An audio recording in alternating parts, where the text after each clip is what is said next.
Welcome to பவானிஸ் kitchen. இன்றைக்கி ஒரு தையல் வீடியோ தான் பார்க்க போகிறோம். அது என்னென்னா சுடிதாருக்கோ இல்லை நீங்கள் வந்து ப்ளவுஸுக்கோ ஒரு பேக் நெக் டிசைன்ஸ் தான் பார்க்க போகிறோம். அதை எப்படி ஸ்டிச் பண்ணுறதுன்னு சொல்லி பார்க்கலாம். முதல்ல வந்து ஒரு 4 இன்ச் அளவுக்கு வந்து ஒரு 2 துணியை வந்து மடிச்செடுக்கிற அளவுக்கு எடுத்துக்கோங்க. லென்த்து வந்து எப்பயுமே நெக்கு வந்து நம்ம வந்து 3 இன்ச்சு வந்து விடுவோம். 3 6 இன்ச் வந்து உங்களுக்கு ஃபுல்லாக வரும். 6ஓட வந்து ஒன்று ஆட் பண்ணிக்கோங்க, 7 எடுத்துக்கோங்க. ஏன்னா நெக்கு வந்து எப்போயுமே ஷோல்டரில் நம்ம போட்டோன்னா அப்படியே நிற்காது, கொஞ்சம் விரிஞ்ச மாதிரி இருக்கும். அப்போ 7, அதுக்கப்புறம் ஒரு தையல் இடைவெளிக்கு வந்து 1, மொத்தம் 8 இன்ச் அளவில் வந்து லென்த் எடுத்துக்கோங்க.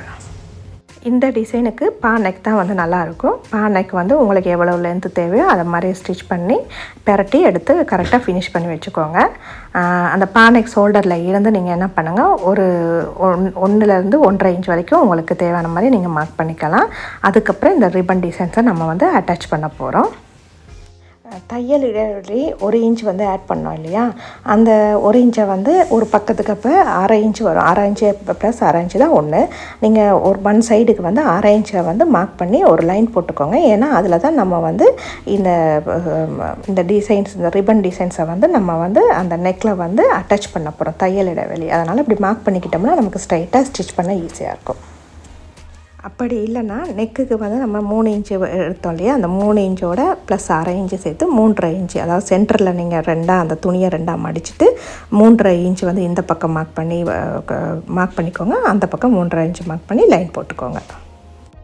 ஆல்ரெடி பா நெக் வந்து ஃபினிஷ் பண்ணியிருக்கோம் இல்லையா, அதில் வந்து இந்த 1லேருந்து 1.5 இன்ச்சு இறக்கி, நான் வந்து 1.5 இன்ச்சு இறக்கி வச்சுருக்கேன்.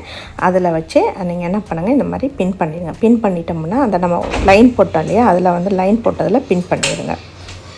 ஆல்ரெடி நம்ம இந்த மாதிரி மார்க் பண்ணதால், அதாவது கோடு ஒன்று போட்டு மார்க் பண்ணோம் இல்லையா, அந்த கோடு போட்டு மார்க் பண்ணதால் இந்த நெக்கை வந்து கரெக்டாக நம்ம அந்த கோட்டிலே வச்சுட்டு பின் பண்ணிவிட்டு தைக்கிறதுக்கு ஈஸியாக இருக்கும்.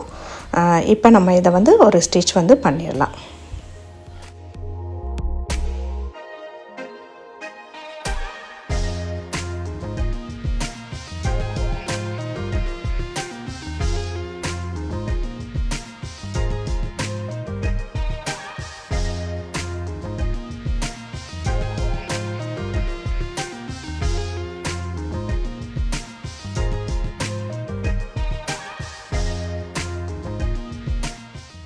இப்போ சென்டரில் வந்து நீங்கள் ஒரு மார்க் பண்ணிவிட்டு இந்த மாதிரி நூலோடி சுருக்கி நீங்கள் தைச்சிங்கன்னா இந்த மாதிரி போ ஸ்டைலில் வந்து உங்களுக்கு நெக் வந்து ரெடி ஆயிரும்.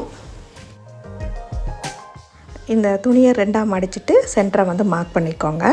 அப்போ நமக்கு அதில் வந்து நூலோடி தைக்கிறதுக்கு நமக்கு கரெக்டாக ஈஸியாக இருக்கும். இதுக்கு பட்டன் ஒன்று வேணும். அந்த பட்டனை கவர் பண்ணுறதுக்காக நான் இந்த மாதிரி 2 துணி வந்து ரவுண்டாக வந்து எடுத்து கட் பண்ணி வச்சுருக்கேன். நான் வந்து இதுக்கு கொஞ்சம் துணி வந்து தின்னாக இருக்கிறதால 2 வச்சுருக்கிறேன். நீங்கள் வந்து துணி வந்து இல்லை ரொம்ப திக்காக இருக்குதுன்னா நீங்கள் ஒன்றே வந்து யூஸ் பண்ணிக்கலாம். நான் வந்து இன்றைக்கி ஷர்ட் பட்டன் தான் எடுத்திருக்கேன். உங்களுக்கு பட்டன் பெருசாக வேணுனாலும் நீங்கள் அந்த அளவுக்கு எடுத்துக்கலாம். ஷர்ட் பட்டனை நடுவில் அந்த துணியில் வச்சுட்டு நம்ம பூ சுற்றி கட்டுவோம் இல்லையா, அந்த மாதிரி நீங்கள் வந்து நல்லா முடிச்சு போட்டு 2-3 தடவை நீங்கள் சுற்றி கட்டிக்கோங்க. கட்டிட்டு அந்த கீழே இருக்கிற எக்ஸ்ட்ரா துணியெல்லாம் வந்து கட் பண்ணிக்கோங்க.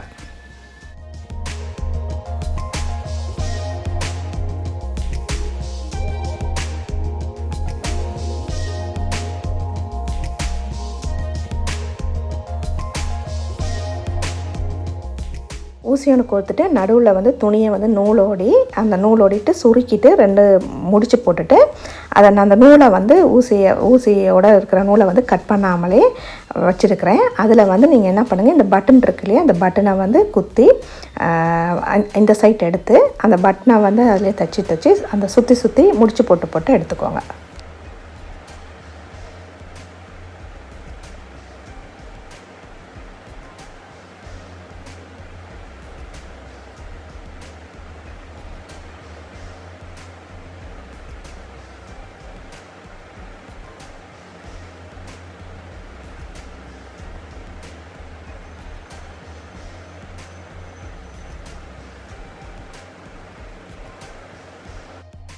தச்சு முடிச்சுட்டு பின்னாடி வந்து திருப்பி நம்ம முடிச்சு போட்டுக்கோங்க.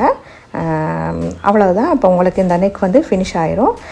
இந்த நெக்கு வந்து உங்களுக்கு சுடிதாருக்கு பேக் சைடு வைக்கிற மாதிரி உங்களுக்கு ப்ளவுஸு கூட யூஸ் பண்ணிக்கலாம். ரொம்ப நல்லாயிருக்கும். பட்டன்ஸ் கூட நீங்கள் இன்னும் கொஞ்சம் பெருசாகவோ இல்லை உங்களுக்கு ஏற்ற மாதிரி கொஞ்சம் துணி நிறைய வச்சு சுருக்கம் எடுக்கணுன்னாலும் நீங்கள் எடுத்துக்கலாம். ரொம்ப அழகாக இருக்கும். நீங்கள் ட்ரை பண்ணி பாருங்கள். உங்களுக்கு ட்ரை பண்ணி பார்த்துட்டு உங்களுக்கு பிடிச்சிருந்தா லைக் பண்ணுங்கள், ஷேர் பண்ணுங்கள், சப்ஸ்கிரைப் பண்ணுங்கள். மறக்காமல் பக்கத்தில் இருக்க பெல் பட்டனை ப்ரெஸ் பண்ணிடுங்க. தேங்க்யூ ஃபார் வாட்சிங்.